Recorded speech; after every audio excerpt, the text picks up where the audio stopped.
Hey everyone, and welcome back to another Feral North devlog. It's been a crazy month, both with Feral North and just my general life, really. I actually started a new job, moved to a new flat, attended several game dev conferences, and of course, made some progress on Feral North. Along with a new flat comes a new home office, and I have to say that I am loving this space. The whole move took up a good deal of time this month, but I'm just really excited that this is the room that I'll most likely be finishing Feral North in. I don't know, I find that really cool. So starting off with a small update that I think makes a big impact, one issue that's been raised quite a bit in the comments of these videos and from playtesters is how the grass in the uncolored world has very obvious gaps in it. It's been very tricky to balance as the grass in Feral North is already very dense, but to the point that it's actually caused some performance drops in two of the larger, more open areas, even on high-end machines. So I needed to reduce the grass density a little bit, while still maintaining the visual fidelity, and somehow solving this kind of gap in the uncolored world. So to fix this, I updated the uncolored terrain shading to detect the terrain's grass texture, what's actually underneath the 3D models, and color this the same as the actual grass. So you can see that with this in place, the grass looks much fuller, and you can't see those gaps anymore. But what's even better is that I was actually able to reduce the grass density by 60% while still looking much more lush, which drastically cuts down on the frame rate impact in those large grassy open areas, so it's really a win-win. There were loads of improvements and fixes like that this month, but those aren't really as exciting as new features, so let's talk about what's actually new. When I was in the Highlands this summer, I spent a lot of time thinking about the characters in Feral North and what their life experiences would have been like growing up here. I was also thinking about what kind of gameplay and story elements I could introduce that would really help to emphasize their backstory and the relationship they have with one another, and I came up with something that I'm really happy with. So what I've added is a sequence where you need to herd a few groups of sheep to safety, and this allows for a lot of natural character development as you subtly learn that the dog was a working herding dog, and the human character would have spent lots of time out in the fields working with him. The logic is pretty simple to start with, but quickly gets a bit more complex. So essentially, the basic logic is that each sheep individually tries to avoid the player. The way they do this is that they detect when the player is nearby, and if they are, they take the direction from the player to themselves and move in the exact opposite direction, if possible, or move left or right if there's an obstacle in their path.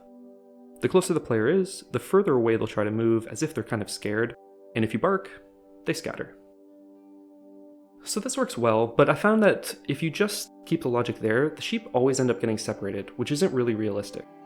If you watch videos of sheep being herded, which by the way I totally recommend, it's fascinating to watch, maybe not this guy, but he's trying his best, you'll notice that the sheep always stay together unless the dogs specifically try to separate them.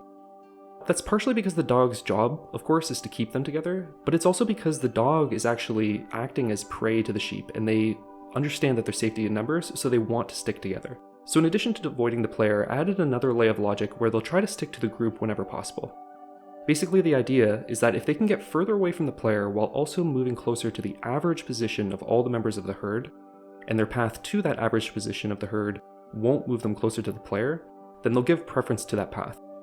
Otherwise, they'll scatter if they must. So here you can see the lamb wants to stick with the group, but as you can see the path would move him closer to the dog, so he has to scatter.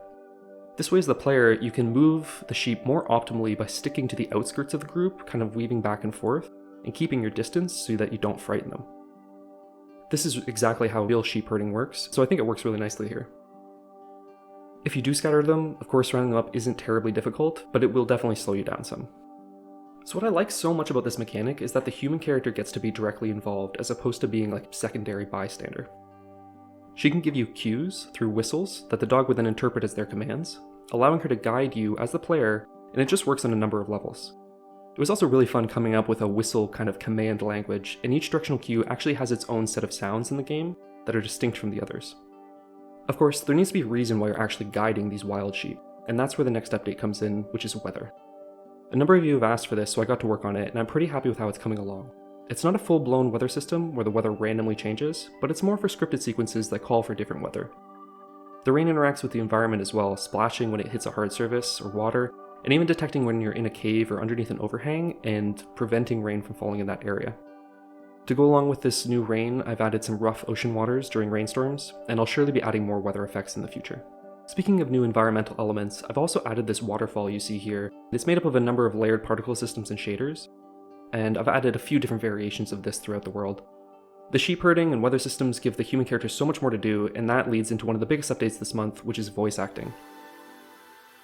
Chesley! Where are you, buddy?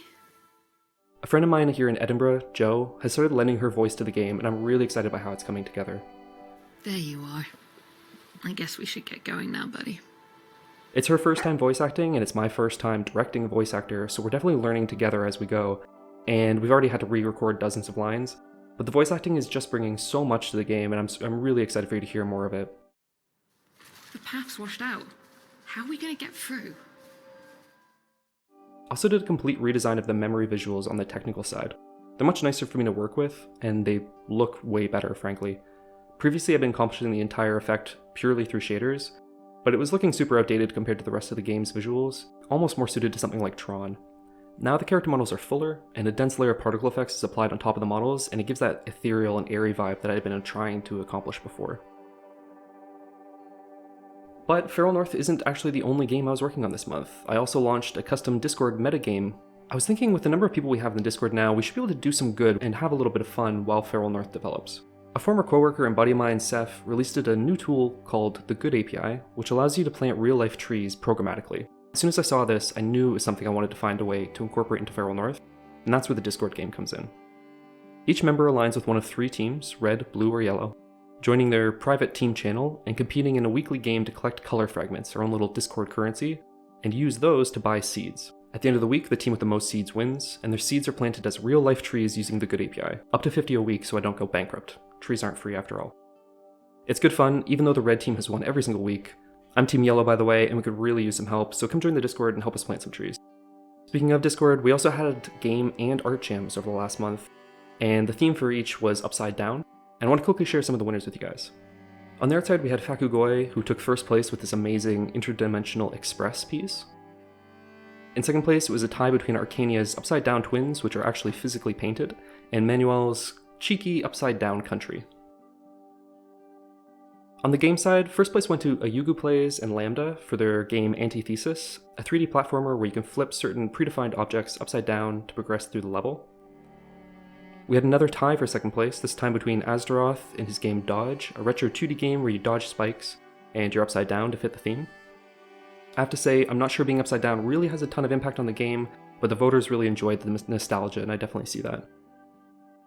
Finally, tied for second place was my personal favorite game created by Narut called Up Down QB.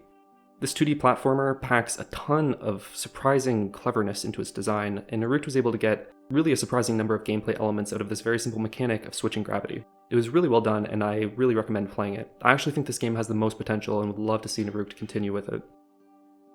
For my part, I developed probably the dumbest thing I've ever made.